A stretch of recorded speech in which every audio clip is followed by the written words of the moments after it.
Bueno. Señores, hablaremos entonces de Thor, el atronador. Ya desde niño, pero desde muy niño, pues los dioses empezaban sus fechorías siendo muy niños. Recuérdese a Hermes, que 2 días después del nacimiento ya era cuatrero. Sí, señor. Bueno, Thor ya desde niño se destacaba por su gran tamaño.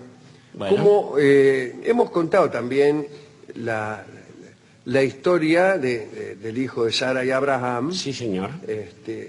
que también en 10 días se había convertido en un adulto. Aprendan esas personas que tienen 37 años y son adolescentes todavía. Bueno, este dios ya era de un gran tamaño siendo muy niño. Incluso poco después de su nacimiento, sorprendió a la asamblea de los dioses levantando y arrojando 10 fardos de pieles de oso.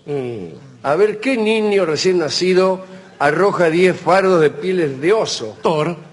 Thor. Bueno, una vez que hubo alcanzado su pleno crecimiento y la edad de la sensatez, es decir, después de muerto, Thor fue admitido en el Asgard, que era el lugar donde vivían los dioses nórdicos, ¿no? Y allí pasó a ocupar uno de los 12 lugares en la gran sala de los juicios. Bueno, era, en realidad, atención, tenía un palacio con 540 habitaciones y usaba esas habitaciones para alojar a los esclavos que después de la muerte eran bienvenidos a ese hogar. Recibían allí el mismo trato que sus señores en Valhalla, porque Thor era el dios patrono de los campesinos, pero también de las clases bajas. Era el dios de las clases bajas, el amigo Thor. También era el dios del trueno, como se ha dicho, y entonces no lo dejaban pasar por aquel puente de maravilla, que tal vez era el arco iris, aquel puente que conducía a la morada de los dioses, y que era el puente Bifrost. ¿Por qué no lo dejaban pasar? Porque metía tanto ruido y tanto bochinche que temían que el puente entrara en resonancia y se acabara todo. Terminara todo. Se cayera en pedazos el arco iris, que es la peor de las catástrofes posibles. Cuando deseaba unirse a sus compañeros los dioses, entonces se veía forzado a llegar allí, no por el puente, que era como la autopista, sino a pie, vadeando ríos, vadeando arroyos, escalando montañas, etcétera. Bueno, cuando ¿cómo lo describen? Un hombre alto, enorme, buen mozo, bien formado, cabellos y barbas rojos, y erizados. Y de esos cabellos, en momentos de rabia le salían chispas. He visto. Qué notable, se ahorraba toda una descripción de su propio estado de ánimo. No te me acerques que estoy rabioso. No había necesidad. Ya venía como una especie de magiclick a banda letra. Bueno, también lo representan con una corona en cada una de cuyas puntas había una estrella resplandeciente, o si no, una llama ardiendo, por lo cual su cabeza siempre estaba rodeada de una especie de halo de fuego, que era su propio elemento. Andaba siempre con la cabeza caliente. Hablaremos del martillo de Thor, que era su arma proverbial, ¿no? El martillo que se llamaba Mjolnir.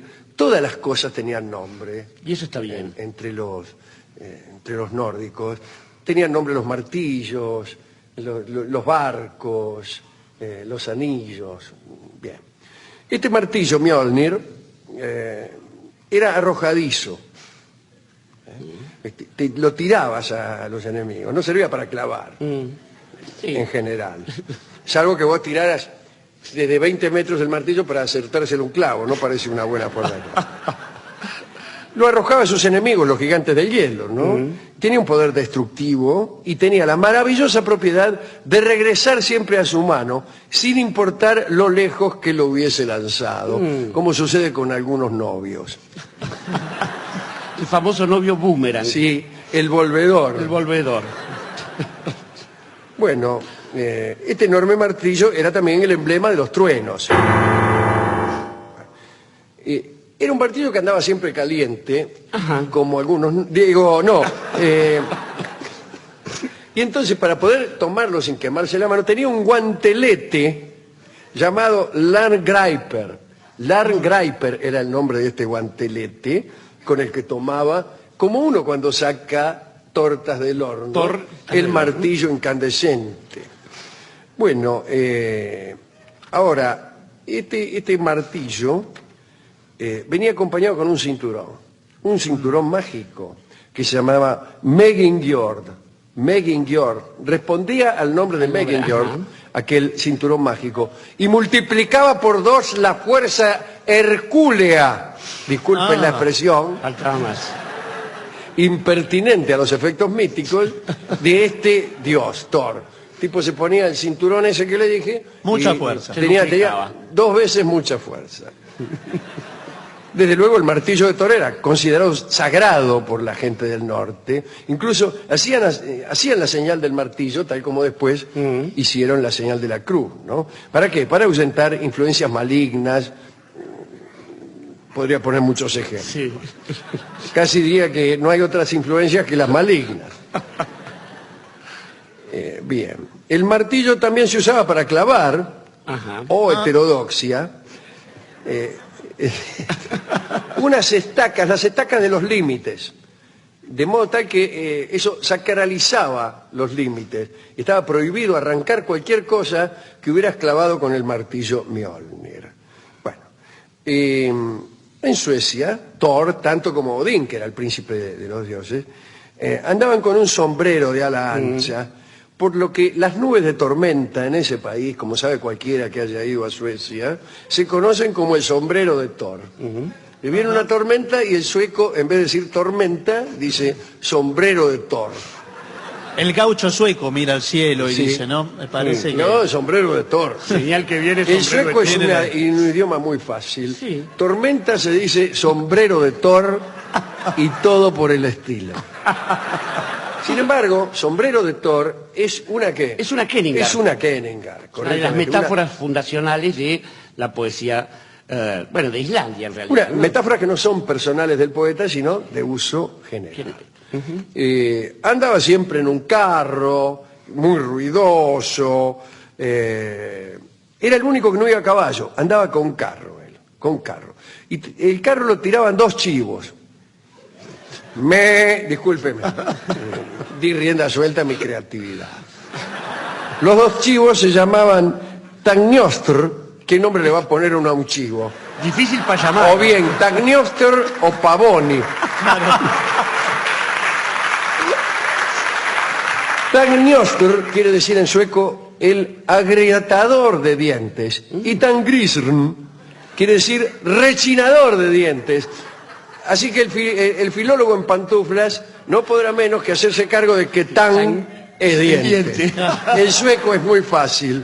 Tan es diente. Tormenta es sombrero de Thor y todo por el estilo.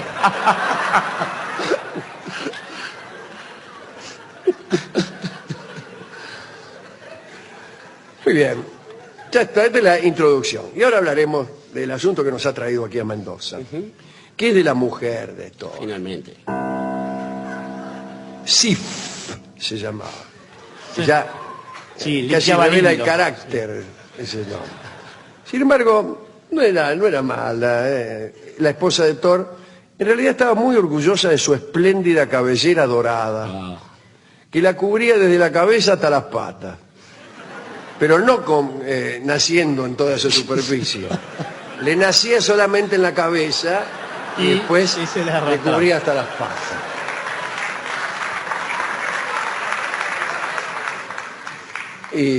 Bien, ella también, como casi todo el mundo, era emblema y símbolo de la tierra, pues se pensaba que el pelo representaba el césped que cubría las tierras del norte, o también las espigas doradas, Espigas de doradas. la cosecha, ¿no? Thor estaba muy orgulloso del hermoso cabello de su esposa. Un día, una mañana, Thor se levantó, miró a su mujer y estaba pelada. No tenía ni un pelo.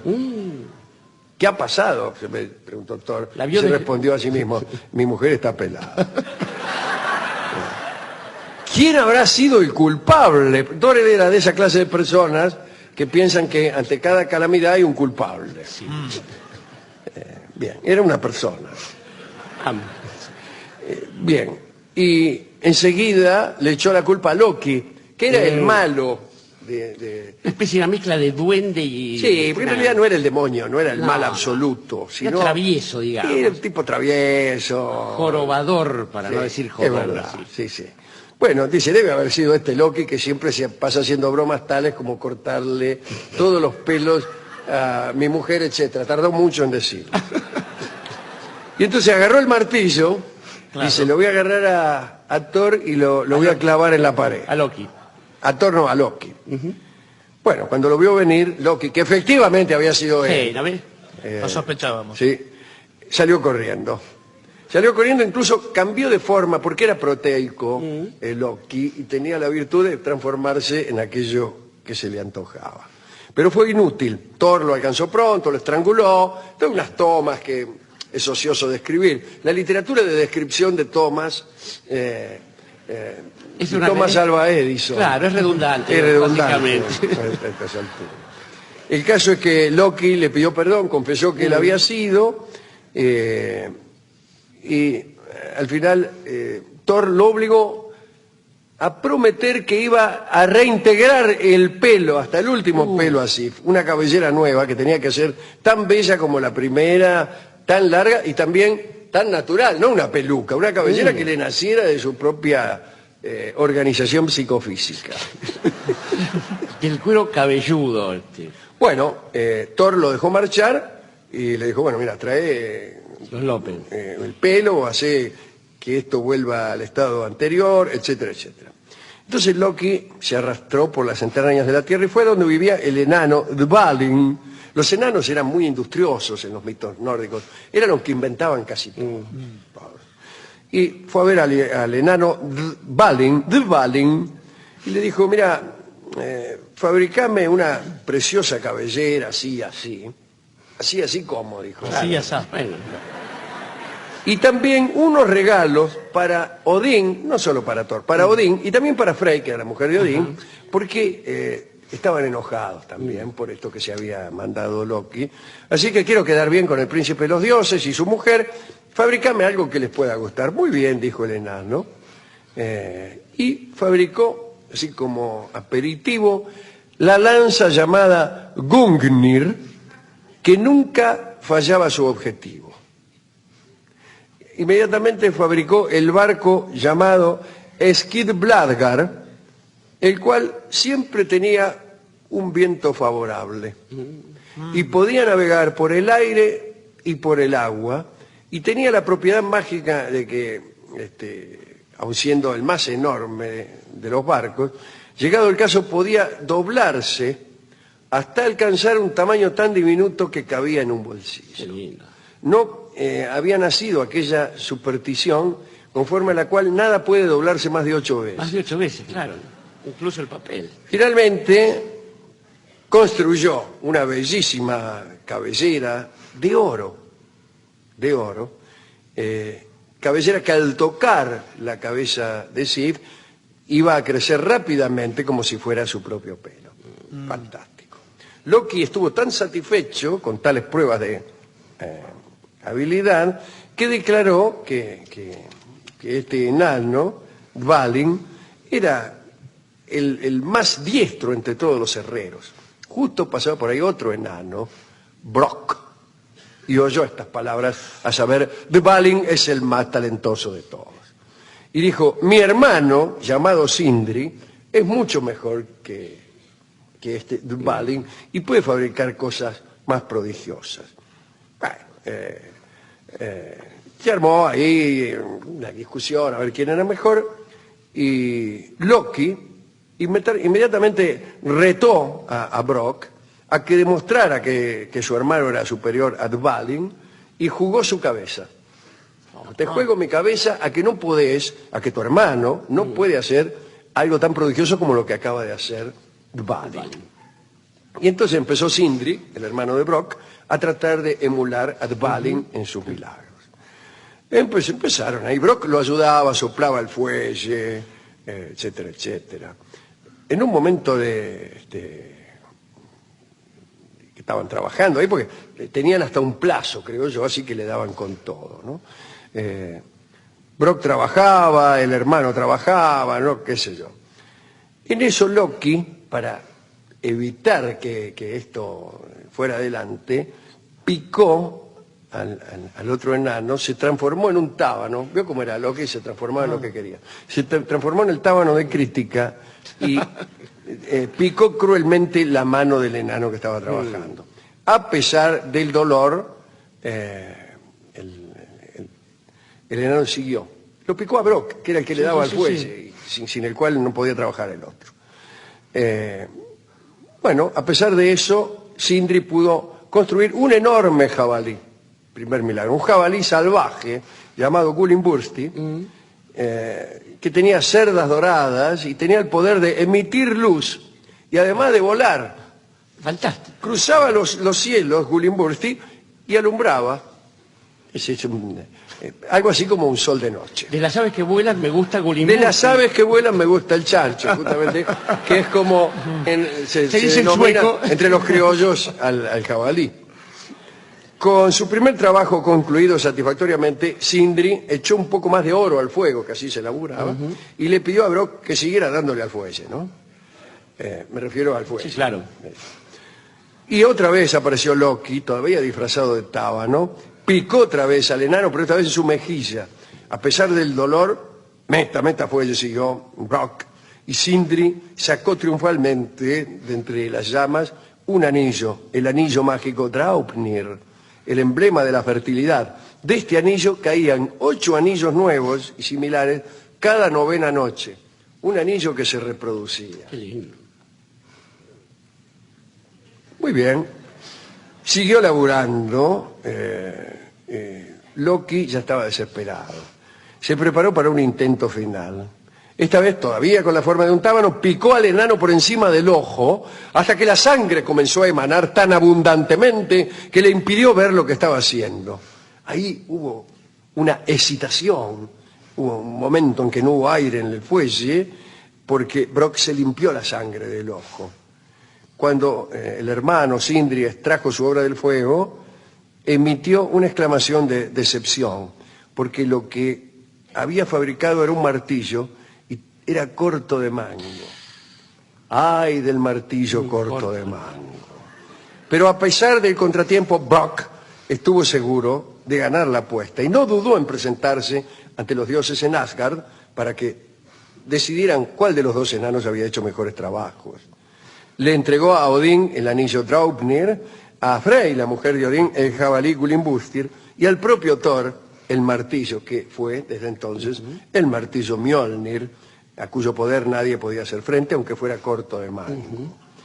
A su vez, Loki entregó a Odín la lanza Gungnir, que daba siempre en el blanco, el barco Skidbladnir, eso le entregó a la mujer, y la cabellera dorada a la mujer de Thor. Bueno, vino el fallo, y aquí no saben quién ganó. Brock y su hermano ganaron por el martillo, porque ese martillo sería de un gran valor cuando, en la última lucha contra los gigantes del hielo, en el Ragnarok, la lucha de aquellos últimos días que hemos contado algunas veces. Bueno, Loki había apostado la cabeza y perdió. Entonces salió rajando una vez más. Sin embargo, fue alcanzado por Thor, que lo trajo de vuelta y se lo entregó a Brock, diciéndole que aunque la cabeza de Loki era suya por derecho, no debería tocar su cuello. Hizo una chicana jurídica para que no le cortara la cabeza al pobre Loki. Sin embargo, dejó que el enano cosiera los labios juntos de Loki para que no hablara. Bueno, sin embargo, así estuvo Loki algún tiempo, soportando las burlas de todos. Imagínense, ¿qué es lo primero que hacen sus amigos si usted aparece un día con la boca cosida? Se burlan y le dicen, ¿qué haces? Palabras con vocales abiertas, le dicen. Sí. Y ese fue el final, el maravilloso final de este episodio, porque hay un sinfín de historias de Thor, de Sif, la mujer, y especialmente de Loki, el malo que no era el mal supremo, que no era aquel mal lacaniano, y mucho menos, desde luego, el mal cristiano, sino un Dios. Un mal menor, digamos. Un mal menor, un mal redimible, un mal que no tenía pretensiones filosóficas. Siempre es preferible que el mal venga bajo la forma de un desliz, de haber cedido a una tentación. El hombre que cede a una tentación y nos afana, por ejemplo, un repollo, por ahí se arrepiente y devuelve el repollo. El hombre que siente en sí el peso filosófico del mal es malo para siempre Es redimible. y nunca pide perdón. No, claro. Y está siempre orgulloso de los repollos que se afana o de las cabezas que corta. Exactamente. Así que líbrenos Dios de los malos incorruptibles. Prefiero a los corruptibles porque a veces se arrepienten. Claro. Así termina esta historia. ¿A quién quiere usted dedicarla? Estaba pensando, Alejandro, que nuestro amigo Thor ha sufrido ese destino de tantos dioses que quedaron cesantes, que fueron jubilados en algún momento por un rayo desafortunado. Según se cuenta, en una de las últimas ciudades que lo adoraba, cayó un rayo en el árbol que recordaba a Thor y ahí se hicieron todos cristianos. Pero es un triste destino aquel que separa a un objeto de su condición fundante, de su atributo fundante. Y en el caso de Thor, justamente no era tanto el atributo del martillo, sino cuál es el atributo básico de un dios, el hecho de que tenga gente que lo adore. Entonces, Claro. digamos que ¿De qué sirve un Dios a quien nadie adora? esta separación entre una entidad, un ente, un ser, y lo que lo funda, o sea, un dios sin adoradores, es realmente algo tan triste como un puñado de flores negras, aquellas que la naturaleza no da. La naturaleza no da flores negras y probablemente los enanos del Asgard, que eran tan industriosos, se hayan complacido en la fabricación de cosas un poco contrarias al orden natural. Eso Flores consiste en- negras ha de ser interpretado ahora por un guitarrista también un poco contrario al orden natural, que es Juanjo Domínguez, una persona que tiene no menos de 30 dedos en cada mano. Oímos ahora directamente desde la tierra de los enanos a Juanjo Domínguez en la interpretación de Flores Negras. Adelante.